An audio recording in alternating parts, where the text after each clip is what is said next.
G'day, tube slingers. This is just a little bit of an updated version of a previous video I did about a month ago there. So it just shows you how to upgrade from Linux Mint 20.3 to Linux Mint 21. So very specific to these changes, particularly as Linux Mint 21 is now part of the, uses a newer base, a newer Ubuntu base, the long-term service release. And this is pretty much all the instructions there. I'll just zoom it in, but actually I might just copy and paste it to the actual description below shortly, which I'm very good at forgetting to do most of the time. But basically, well, actually, full disclaimer first of all. So starting off, this is just for a beta. In fact, technically, it's still the alpha. Beta of Linux Mint 21 hasn't even really come out yet, but it's really close to beta.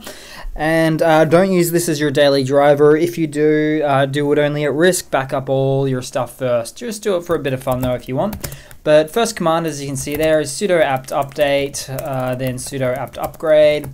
Now, this is just to update the repositories there. Nothing to really write home about. That's what that is. Now, and yeah, it'll just get you to update them.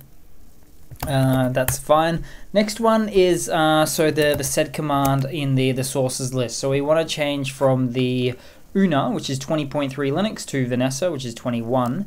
So basically the newer repositories there. So we do another sed, a sed command, another sudo command, sudo sed -i. Now this is actually pretty difficult to type in. You know, it's not that bad, and it gets easier. I'll show you in a moment. But basically we want to make those changes on the sources list. So that's part 2. Part 3 is almost exactly the same, so you can press the up arrow to get the same previous type in, and just hit a dot, and then do a tab, and then do a tab again, and it will update another sources list there as well. There we go. Next up is yet another sed command, a little bit different this time, so we're going to have to delete a few things just to get this one right.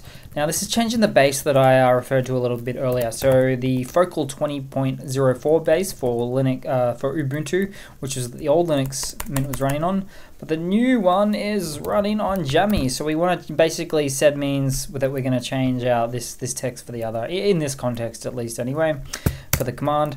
And here we go. Apt. We'll do a similar thing here.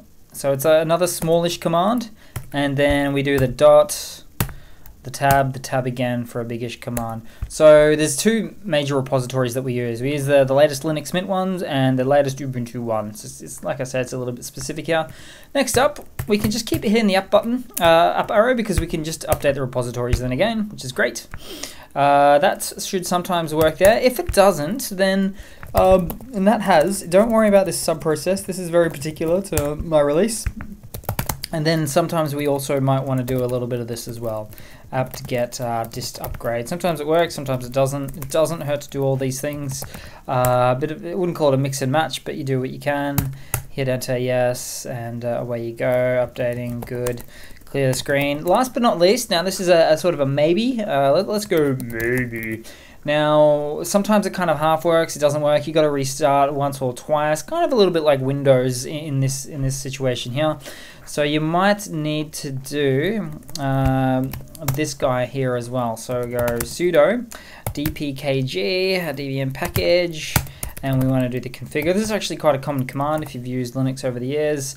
It just cleans up some things that have been missed in the process, or just didn't fully install the first time around. It'll do a few things sometimes. Just give it a go, see how it works.